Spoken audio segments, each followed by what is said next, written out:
Bonjour et bienvenue dans ce tutoriel concernant la fonction MC-Move-Additive.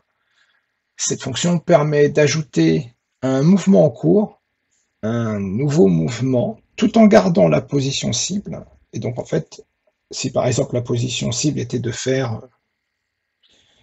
par exemple, 90 degrés, et que vous rajoutez, donc additif, ça veut dire que c'est une distance, c'est du relatif, que vous rajoutez 90 degrés, ben en fait, vous ferez 180 degrés en deux mouvements.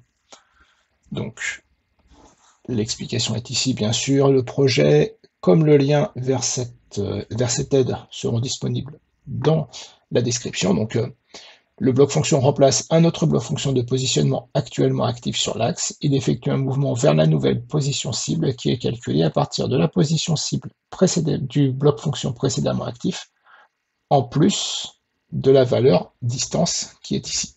Donc, on aura aussi une vitesse, accel, décel, jerk de ce mouvement.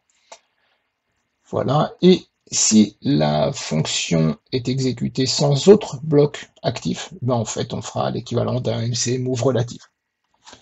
Donc on va reprendre le projet en partie 7. Je vais le renommer tout de suite partie 8.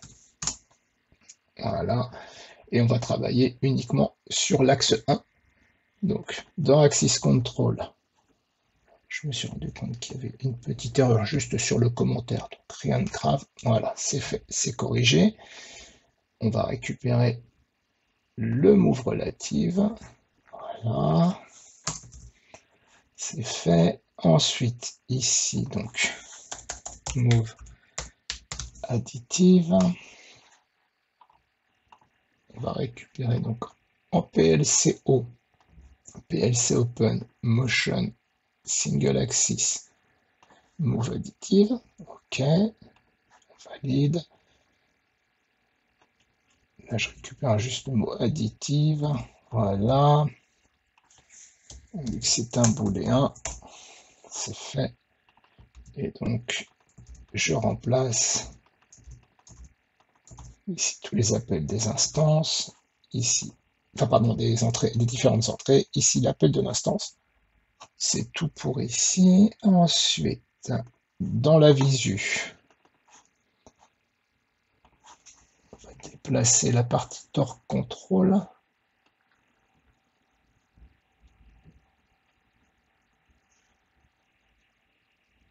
Voilà. Je rajoute move additive. Comme d'habitude, on clique sur les trois petits points et on va chercher les différentes fonctions qui sont disponibles dans le projet. OK. On va déplacer move additive. Hop. Je récupère juste la commande, c'est pour le relancer tout à l'heure, lors des tests. Configuration d'entrée, basculer, ici donc. Commande move additive. Donc au niveau de distance, vitesse, accel, décel et jerk, je vais laisser ce qui est par défaut. Ce sera plus simple pour le test, mais vous pourrez mettre ce que vous voulez. Vous verrez que ça sera bien l'addition du mouvement court plus du nouveau mouvement. D'ailleurs, pendant les tests, vous verrez, je mettrai deux distances différentes.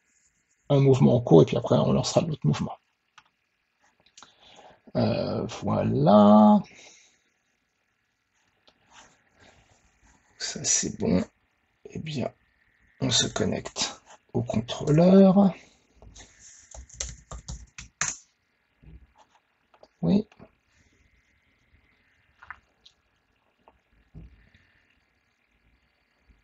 Oui.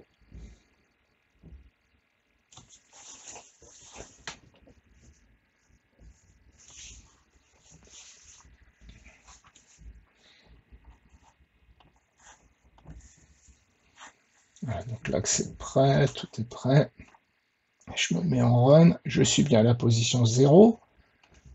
On va mettre une décélération à 50, un jerk à 50, une vitesse à 5, une accélération à 50. On va demander à faire un mouvement à 90. Et donc, je vais lancer donc le move relative. Vous verrez que le busier et l'actif seront en cours, et puis dès que je vais lancer à l'identique le move additif, vous verrez que le busier et l'actif vont passer en cours, sauf que, petite modification, vous verrez bien que l'actuelle position sera bien de 90 plus 90, et non pas 90, et si j'avais rajouté un autre move relatif par-dessus, eh bien en fait, au moment du move relatif, enfin, admettons que je le fasse au moment où il est à la position 15, ben, il aurait fait 15 plus 90. Voilà, je vais l'accélérer un peu plus peut-être, on va mettre 15, voilà. Donc, je lance le mouvement, et voilà, donc j'ai lancé le deuxième, le move additif, on voit bien le busier et l'actif qui sont actifs. Et là,